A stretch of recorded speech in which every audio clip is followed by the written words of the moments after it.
मधुबन के बाबा, मधुबन के बाबा मुरली वाले, आपका क्या कहना,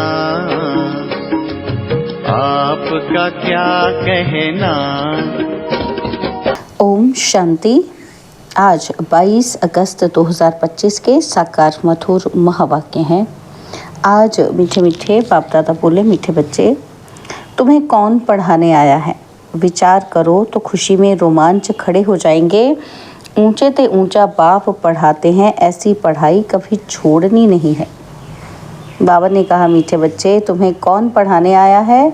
विचार करो तो खुशी में रोमांच खड़े हो जाएंगे। ऊंचे ते ऊंचा बाप पढ़ाते हैं, ऐसी पढ़ाई कभी छोड़नी नहीं है। बाबा ने आज प्रश्न पूछा कि अभी तुम बच्चों को कौन सा निश्चय हुआ है और निश्चय बुद्धि की निशानी क्या होगी? उत्तर में बाबा कहते, तुम्हें निश्चय हुआ कि हम अभी ऐसी पढ़ाई पढ़ रहे हैं जिससे डबल सिरताज राजाओं का राजा बनेंगे। स्वयं भगवान पढ़ाकर हमें विश्व का मालिक बना रहे हैं। अभी हम उनके बच्चे बने हैं तो फिर इस पढ़ाई में लग जाना है। जैसे छोटे बच्चे अपने माँ बाप के सिवाय किसी के पास भी नहीं जाते, ऐसा बेहद का बाप मिला है तो और कोई भी पसंद ना आए, एक की ही याद रहे। मुरली का गीत है, कौन आया आज सवेरे सवेरे। ओम शांति। मीठे मीठे बच्चों ने गीत सुना कि कौन आया है और कौन पढ़ाता है। ये समझ की बात है। कोई बहुत अक्लमंद होते हैं और कोई कम अक्लमंद होते हैं। जो बहुत पढ़ा लिखा होता है उसे बहुत अक्लमंद कहेंगे, और शास्त्र आदि जो भी पढ़े लिखे होते हैं उनका मान होता है। कम पढ़े हुए को कम मान मिलता है। अब गीत का अक्षर सुना कि कौन आया पढ़ाने। टीचर ही आते हैं ना, तो स्कूल में पढ़ने वाले जानते हैं कि टीचर आया, और यहाँ कौन आया है। एकदम रोमांच खड़े हो जाने चाहिए कि यहाँ कौन आया है। यहाँ ऊंच ते ऊंच बाप फिर से पढ़ाने आए हैं। समझने की बात है ना, तो तकदीर की भी बात है। पढ़ाने वाला कौन है? भगवान। वह आकर पढ़ाते हैं। विवेक कहता है, भल कोई कितनी भी बड़े से बड़ी पढ़ाई पढ़ता हो, फट से वह पढ़ाई छोड़कर आए, भगवान से पढ़ें। एक सेकंड में सब कुछ छोड़ बाप के पास पढ़ने आए। बाबा ने समझाया है कि अभी तुम पुरुषोत्तम संगम युगी बने हो। उत्तम ते उत्तम पुरुष है ये लक्ष्मी नारायण। दुनिया में किसी को भी पता नहीं है कि किस एजुकेशन से इन्होंने ये पद पाया है। तुम पढ़ते हो कि ये पद पाने के लिए। फिर कौन पढ़ाते हैं? भगवान। तो और सब पढ़ाइयाँ छोड़ इस पढ़ाई में लग जाना चाहिए, क्योंकि बाप आते ही हैं कल्प के बाद।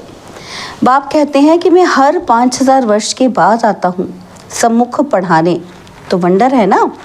कहते भी हैं कि भगवान हमको पढ़ाते हैं यह पद प्राप्त कराने के लिए, फिर भी पढ़ते ही नहीं हैं।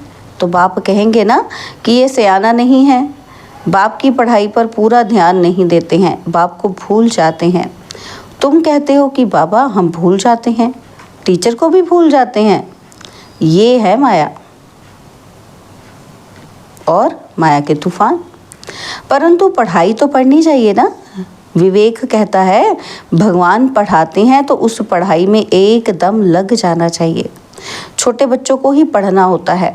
आत्मा तो सबकी है, बाकी शरीर छोटा बड़ा होता है।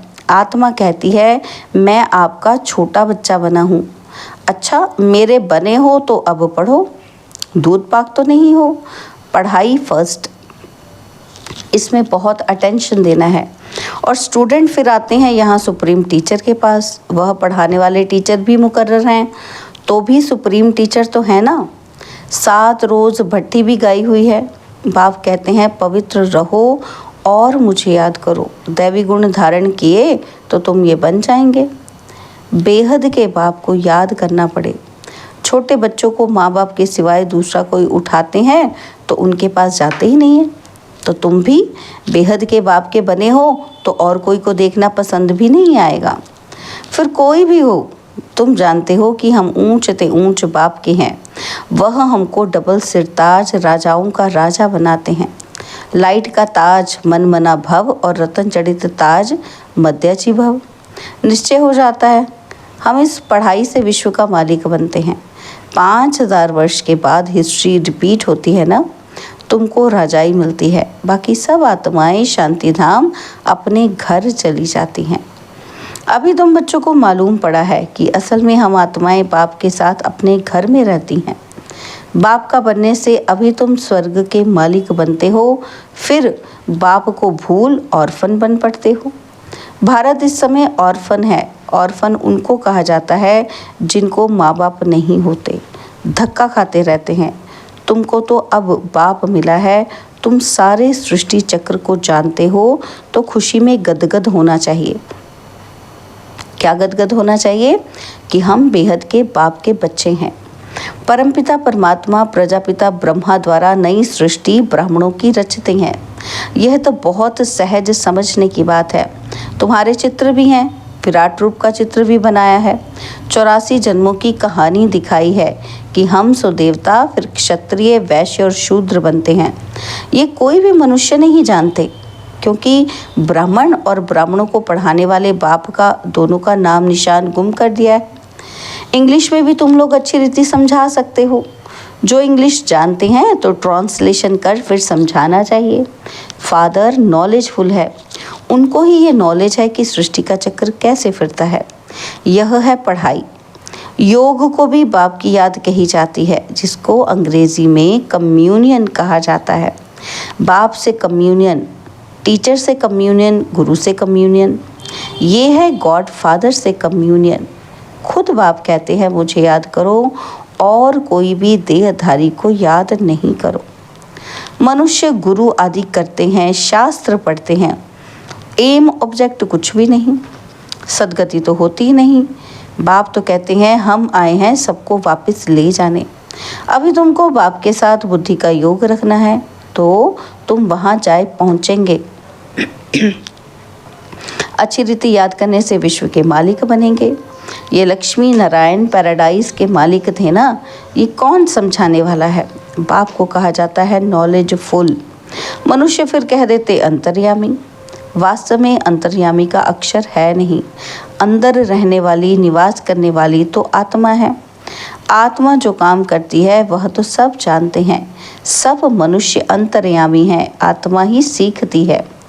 बाप तुम बच्चों को आत्म अभिमानी बनाते हैं। तुम आत्मा हो मूल वतन के रहने वाली। तुम आत्मा कितनी छोटी हो, अनेक बार तुम आई हो पाठ बजाने। बाप कहते हैं मैं बिंदी हूँ, मेरी पूजा तो कर नहीं सकते, क्यों करेंगे, दरकार ही नहीं।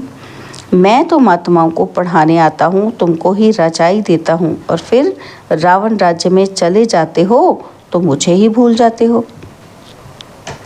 पहले पहले आत्मा आती है पाठ बजाने। मनुष्य कहते हैं 84 लाख जन्म लेते हैं, परंतु बाप कहते हैं मैक्सिमम है ही 84 जन्म। फॉरेन में जाकर ये बातें सुनाएंगे तो उनको कहेंगे कि ये नॉलेज तो हमको यहाँ बैठ पढ़ाओ। तुमको वहाँ 1000 रुपया मिलते हैं, हम आपको 10-20 हज़ार रुपया देंगे, हमको भी नॉलेज सुनाओ। गॉड फादर हम आत्माओं को पढ़ाते हैं। आत्मा ही जज बनती है, बाकी मनुष्य तो सब हैं देह अभिमानी। कोई को भी ज्ञान नहीं है। भल बड़े बड़े फिलोसोफर आदि बहुत हैं, परंतु यह नॉलेज किसी को भी नहीं है। गॉड फादर निराकार पढ़ाते हैं, हम उनसे पढ़ते हैं। ये बातें सुनकर चकित हो जाएंगे, ये बातें तो कभी सुनी पड़ी ही नहीं। एक बाप को ही कहते हैं लिबरेटर, गाइड, जबकि वही लिबरेटर है तो फिर क्राइस्ट को क्यों याद करते हो? ये बातें अच्छी रीति समझाओ तो वो चकित हो जाएंगे, कहेंगे ये हम सुने तो सही। पैराडाइज की स्थापना हो रही है, उसके लिए ये महाभारत लड़ाई भी है। बाप कहते हैं मैं तुमको राजाओं का राजा, डबल सिरताज बनाता हूँ। प्योरिटी, पीस, प्रॉस्पेरिटी सब थी। विचार करो कितने वर्ष हुए? क्राइस्ट से 3000 वर्ष पहले इनों का राज्य था। कहेंगे ये तो स्पिरिचुअल नॉलेज है, ये तो डायरेक्ट उस सुप्रीम फादर का बच्चा है, उनसे राजयोग सीख रहा है। वर्ल्ड की हिस्ट्री, ज्योग्राफी कैसे रिपीट होती है, ये सारी नॉलेज है। हमारी आत्मा में 84 जन्मों का पाठ भरा हुआ है। इस योग की ताकत से आत्मा सतो प्रधान बन गोल्डन एज में चली जाएगी और फिर उनके लिए राज्य चाहिए, पुरानी दुनिया का विनाश भी चाहिए। सो सामने खड़ा है, फिर एक धर्म का राज्य होगा। ये पाप आत्माओं की दुनिया है ना, तो अभी तुम पावन बन रहे हो। बोलो, इस याद के बल से हम पवित्र बनते हैं और सबका विनाश हो जाएगा। नेचुरल कैलेमिटीज़ भी आने वाली हैं, हमारा रियलाइज किया हुआ है और दिव्य दृष्टि से देखा हुआ है। यह सब खलास होना है। बाप आए हैं डीटी वर्ल्ड स्थापन करने। सुनकर कहेंगे, ओहो, ये तो गॉडफादर के बच्चे हैं। तुम बच्चे जानते हो कि ये लड़ाई लगेगी, नेचुरल कैलेमिटीज़ होंगी, क्या हाल होगा। ये बड़े बड़े मकान आदि सब गिरने लग पड़ेंगे। तुम जानते हो कि ये बॉम्ब्स आदि 5000 वर्ष पहले भी बनाए थे अपने ही विनाश के लिए। अभी भी बॉम्ब्स तैयार हैं। योग बल क्या चीज़ है जिससे तुम विश्व पर विजय पाते हो और कोई थोड़ी जानते हैं। बोलो, साइंस तुम्हारा ही विनाश करती है। हमारा बाप के साथ योग है, तो उस साइलेंस के बल से हम विश्व पर जीत पाकर सतो प्रधान बन जाते हैं। बाप ही पतित पावन है, पावन दुनिया ज़रूर स्थापन करके ही छोड़ेंगे। ड्रामा अनुसार नूंद है, बॉम्ब्स जो बनाए हैं तो रख देंगे क्या?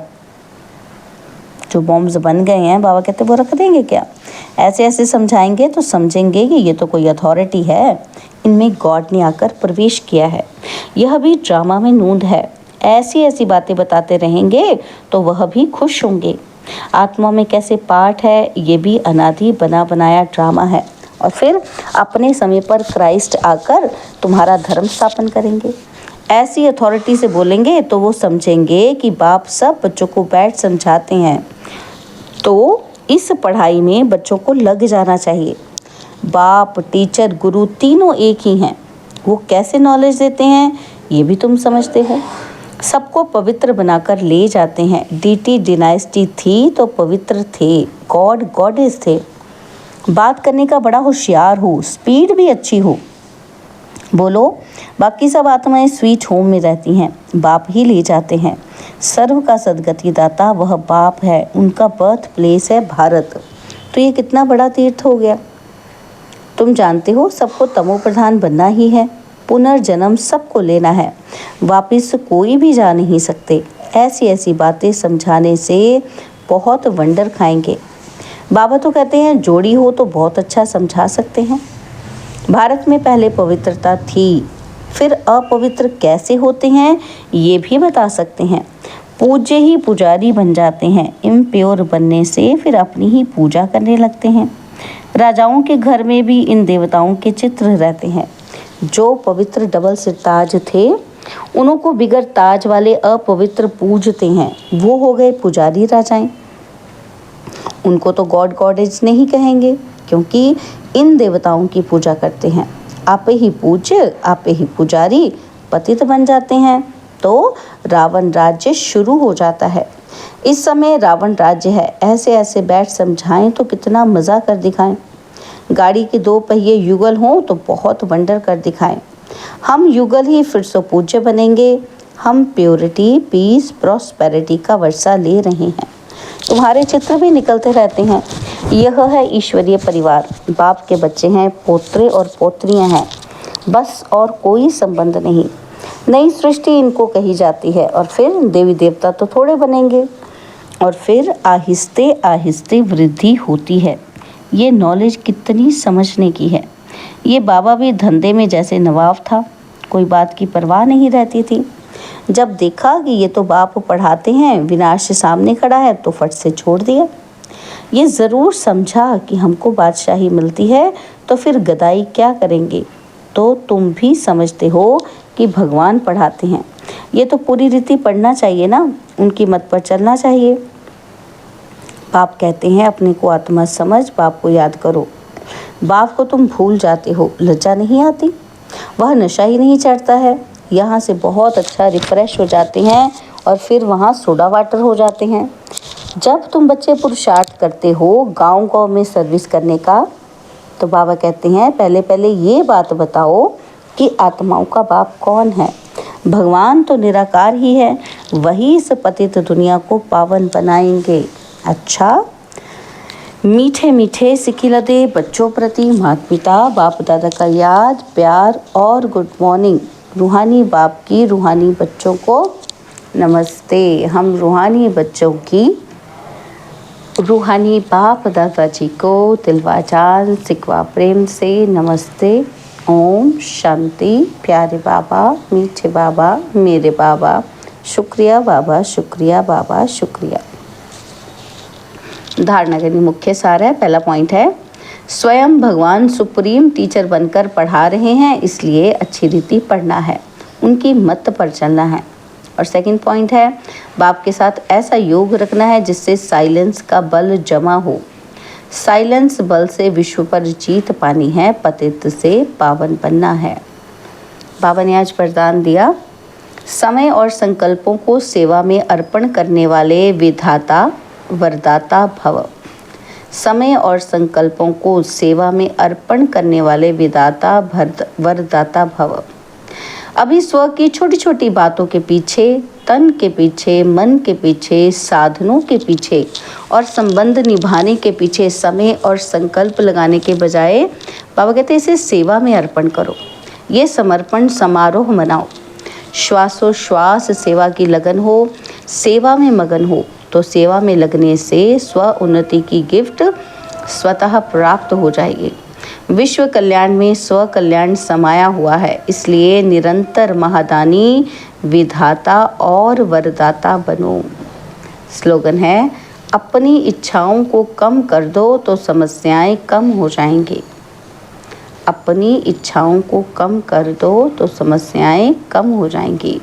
अव्यक्त इशारे हैं बाबा के, सहज योगी बनना है तो परमात्मा प्यार के अनुभवी बनो। बाबा कहते हैं जैसे लौकिक रीति से कोई किसी के स्नेह में लवलीन होता है ना, तो चेहरे से, नयनों से, वाणी से अनुभव होता है कि ये लवलीन है, आशिक है। ऐसे जिस समय स्टेज पर आते हो तो जितना अपने अंदर बाप का स्नेह इमर्ज होगा, उतना स्नेह का बाण औरों को भी स्नेह में घायल कर देगा। अच्छा, ओम शांति।